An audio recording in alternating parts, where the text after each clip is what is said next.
నమస్తే, welcome to బాన్ beauty blogs. ఇవాళ వీడియో స్పెషల్ వచ్చి పర్ఫెక్ట్ ఐబ్రో థ్రెడ్డింగ్ అండి.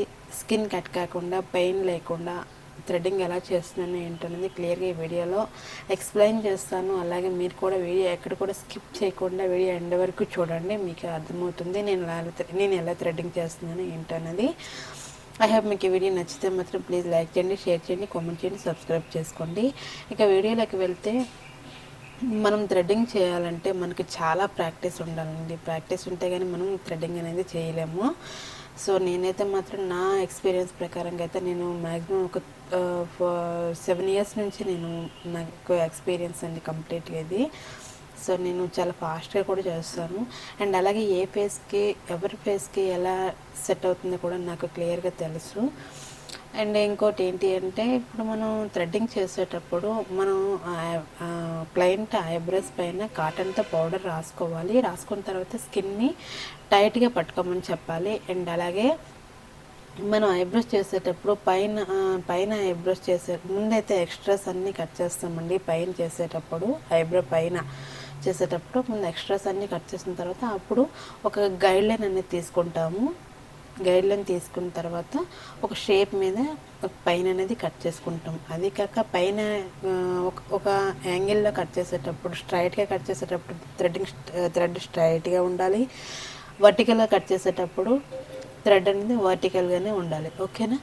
అండ్ అలాగే ఇప్పుడు మనం కిందన చేస్తున్నాం కదా, కిందన చేసేటప్పుడు ఐబ్రో టైట్గా పట్టుకోమని చెప్పాలి. స్కిన్ మాత్రం చాలా టైట్గా పట్టుకోమని చెప్పాలి. ఎంత టైట్గా పట్టుకుంటే మనకి షేప్ అనేది అంత పర్ఫెక్ట్గా వస్తుంది. అండ్ అలాగే మనకి చేసేటప్పుడు కూడా మనకి కంఫర్టబుల్గా ఉంటుంది. పొరపాటున అది లూజ్గా కానీ స్కిన్ పట్టుకుంటే మాత్రం వెంటనే స్కిన్ కట్ అయ్యే అవకాశాలు అయితే మ్యాక్సిమం ఉంటాయి. అండ్ అలాగే మనం కింద థ్రెడ్డింగ్ చేసేటప్పుడు గైడ్లైన్ ఫస్ట్ అయితే మాత్రం మనం ఒక గైడ్లైన్ అనేది గైడ్లైన్ ప్రకారంగా థ్రెడ్ చేయాలి. అలాగే తర్వాత ఎక్స్ట్రాస్ అన్నీ తీసుకోవాలన్నమాట. సో అలా అనమాట. చూస్తున్నారా, నా క్లయింట్ హెయిర్ తంది స్టార్టింగ్ లావుగా ఉంది అండ్ అలాగే ఎండింగ్కి వెళ్ళేసరికి థిన్గా ఉంది. సో తంది హెయిర్ స్టార్టింగ్లో కట్ చేయడానికి కూడా ఏమీ లేదనమాట. అంతా స్టార్టింగ్ నుంచి ఎండింగ్ వరకు ఒకే షేప్లో ఉంది. అలా నేను థ్రెడ్ చేసుకుంటూ వెళ్ళా. సో మిడిల్లో కూడా థ్రెడ్ చేస్తున్నాను. అండ్ లెఫ్ట్ ఐబ్రో చేస్తున్నాను. లెఫ్ట్ ఐబ్రో చేసేటప్పుడు కూడా సేమ్ క్లయింట్ వెనక్కి వెళ్ళి మనం చేస్తున్నాము. చేసిన తర్వాత చూస్తున్నారు కదా, నేను లెఫ్ట్ ఐబ్రో చేసేటప్పుడు పైన థ్రెడ్ చూస్తున్నారా, స్ట్రైట్గా చేస్తున్నాను కాబట్టి నేను థ్రెడ్ స్ట్రైట్గా పట్టుకున్నాను.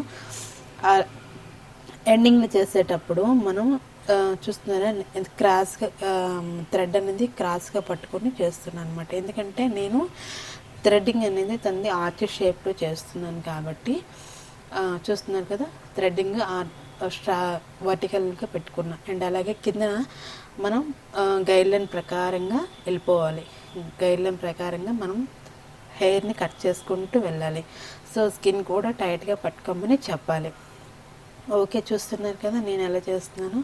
ఒక లైన్ ప్రకారంగా ముందైతే ఒక లైన్ అనేది ఇచ్చేస్తాను అనమాట. లైన్ ఇచ్చిన తర్వాత ఎక్స్ట్రాస్ అన్నీ తీస్తాను. తీసిన తర్వాత అప్పుడు రెండు కూడా కరెక్ట్ షేప్లో ఉన్నాయో లేదని నేను 1కి 10 సార్లు చెక్ చేసుకుంటా. నాకు నచ్చితేనే అప్పుడు నేను క్లయింట్కి పంపిస్తా అండి. నాకు నచ్చకుండా అయితే నేను పంపించను. ఎందుకంటే నాకు అంటే వాళ్ళకి నచ్చిందంటే ఇక్కడ అక్కడ అని వాళ్ళకే అడుగుతూ ఉంటాను. వాళ్ళు కూడా మిస్టేక్స్ ఏమైనా ఉంటే నాకు చెప్తారు. అండ్ నాకు కూడా చిన్నగా ఏదైనా ఇక్కడ హెయిర్ ఉంది, ఇక్కడ హెయిర్ ఉంది అని చెప్పినా సరే నేను కూడా క్లియర్గా పర్ఫెక్ట్గా చూసి నేను పంపిస్తాను. అంత తొందరగా అయితే నేను కూడా పంపించను. ఫస్ట్ వాళ్ళకి నచ్చాలి అండ్ నాకు చేసిన మనకు కూడా నచ్చాలి కదా. సో అందుకే నా దగ్గరికి వచ్చిన క్లయింట్స్ ఎవరైనా సరే వాళ్ళకి పర్ఫెక్ట్ అనిపించిన నాకు కూడా పర్ఫెక్ట్ అనిపిస్తారని నేను పంపిస్తానండి. లేదంటే ఎంత టైం అయినా సరే ఆ షేప్ వచ్చేంత వరకే నేను నా క్లయింట్ని నా దగ్గర ఉంచుకుంటాను. సో ఇంకా ఏంటి అంటే, చూస్తున్నారు కదా తన ఐబ్రోస్ ఎంత షేప్ మీద వచ్చిందో, ఆర్చ్ షేప్ కూడా వచ్చింది. చూస్తున్నారు కదండి. సో స్కిన్ని మాత్రం టైట్గా పట్టుకోవాలి. అండ్ ఐబ్రోస్ చేసేటప్పుడు థ్రెడ్ని కూడా స్ట్రైట్గా అయితే స్ట్రైట్గా పట్టుకోవాలి, వర్టికల్గా అయితే వర్టికల్గా పట్టుకోవాలి. ఐబ్రో ఏ ఆకారంలో ఉంటే ఆ ఆకారంలో థ్రెడ్ కూడా మనం మూవింగ్ చేయాలి, ఓకేనా. అండ్ అలాగే ఇప్పుడు ఆ రెండు ఐబ్రోస్ కూడా ఈక్వల్గా ఉన్నాయా లేదన్నది ఇలా రెండు ఐబ్రోస్ కూడా పైకి టైట్గా స్కిన్ టైట్గా పట్టుకుంటే అలా మనం హెయిర్ని కట్ చేయొచ్చు. అండ్ అలాగే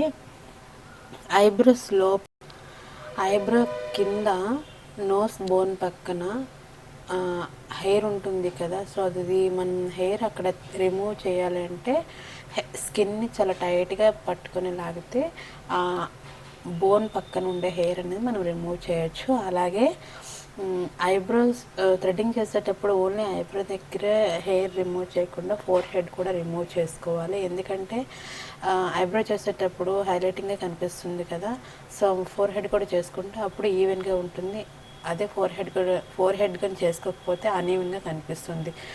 సో నేనైతే మాత్రం నా క్లయింట్స్కి థ్రెడ్డింగ్ చేసేటప్పుడు ఫోర్ హెడ్ చేస్తే అండ్ ఐబ్రోస్ చేస్తాను. సో బిఫోర్ థ్రెడ్డింగ్ చూస్తారు కదా, ఇప్పుడు ఆఫ్టర్ థ్రెడ్డింగ్. సో ఈ వీడియో మీకు నచ్చితే లైక్ చేయండి, షేర్ చేయండి, కామెంట్ చేయండి, సబ్స్క్రైబ్ చేసుకోండి.